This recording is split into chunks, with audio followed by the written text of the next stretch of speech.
Now there was a famine in the land, besides the previous famine in Abraham's time. And Isaac went to Abimelech, king of the Philistines, in Gerar.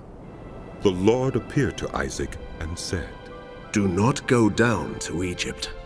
Live in the land where I tell you to live. Stay in this land for a while, and I will be with you, and will bless you. For to you and your descendants I will give all these lands, and will confirm the oath I swore to your father Abraham. I will make your descendants as numerous as the stars in the sky, and will give them all these lands. And through your offspring, all nations on earth will be blessed, because Abraham obeyed me and did everything I required of him, keeping my commands, my decrees, and my instructions." So Isaac stayed in Gerar. When the men of that place asked him about his wife, he said, "She is my sister." Because he was afraid to say, "She is my wife," he thought, "The men of this place might kill me on account of Rebekah, because she is beautiful." When Isaac had been there a long time, Abimelech, king of the Philistines, looked down from a window and saw Isaac caressing his wife Rebekah. So Abimelech summoned Isaac and said, "She is really your wife? Why did you say, 'She is my sister'?" Isaac answered him, "Because I thought I might lose my life on account of her." Then Abimelech said, "What is this you have done to us?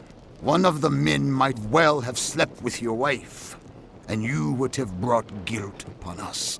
So Abimelech gave orders to all the people, "Anyone who harms this man or his wife shall surely be put to death."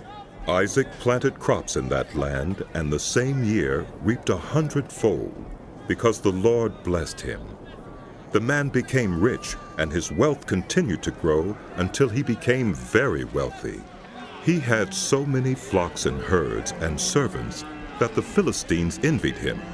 So all the wells that his father's servants had dug in the time of his father Abraham, the Philistines stopped up, filling them with earth.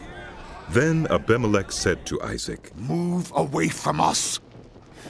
You have become too powerful for us." So Isaac moved away from there and encamped in the valley of Gerar, where he settled. Isaac reopened the wells that had been dug in the time of his father Abraham, which the Philistines had stopped up after Abraham died, and he gave them the same names his father had given them. Isaac's servants dug in the valley and discovered a well of fresh water there. But the herders of Gerar quarreled with those of Isaac and said, "Water is ours." So he named the well Esek, because they disputed with him. Then they dug another well, but they quarreled over that one also. So he named it Sitnah. He moved on from there and dug another well, and no one quarreled over it. He named it Rehoboth, saying, "Now the Lord has given us room, and we will flourish in the land." From there he went up to Beersheba.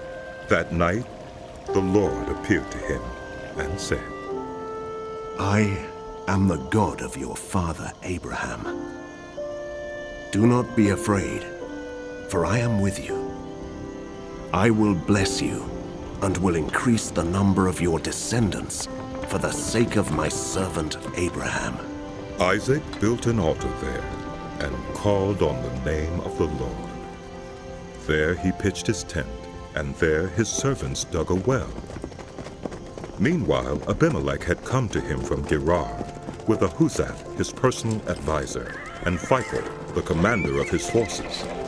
Isaac asked them, "Why have you come to me, since you were hostile to me and sent me away?" They answered, We saw clearly that the Lord was with you. So we said, there ought to be a sworn agreement between us and you.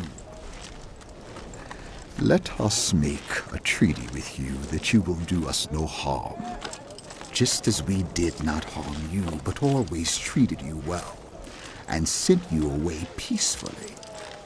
And now you are blessed by the Lord." Isaac then made a feast for them, and they ate and drank. Early the next morning, the men swore an oath to each other. Then Isaac sent them on their way, and they went away peacefully. That day Isaac's servants came and told him about the well they had dug. They said, "We found water." He called it Shibah, and to this day the name of the town has been Beersheba. When Esau was 40 years old, he married Judith, daughter of Beori the Hittite, and also Basemath, daughter of Elon the Hittite. They were a source of grief to Isaac and Rebekah.